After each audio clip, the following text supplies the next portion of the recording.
దినోత్సవం సందర్భంగా ఈరోజు మా ఇంట్లో వేడుకలను ఏర్పాటు చేసుకోవడం జరిగింది. అందులో భాగంగా మా పాప ప్రజ్వలకు మా బాబు ఉజ్వల్ చారి శాల్వాతో సత్కరించి గౌరవించడం జరుగుతుంది. ఉజ్వల్ చారి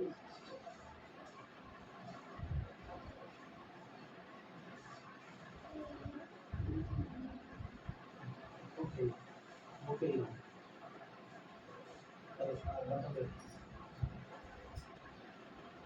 దాంట్లో పెట్టేసి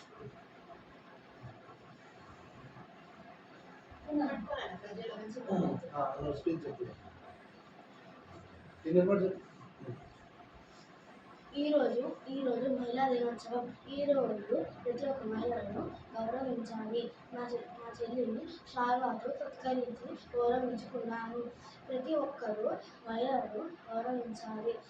ఒక మహిళలో ఒక చెల్లిని, అక్కను, అమ్మను చూసుకోవాలి. ఈ అవకాశం ఇచ్చిన తల్లిదండ్రులకు నమస్కారం.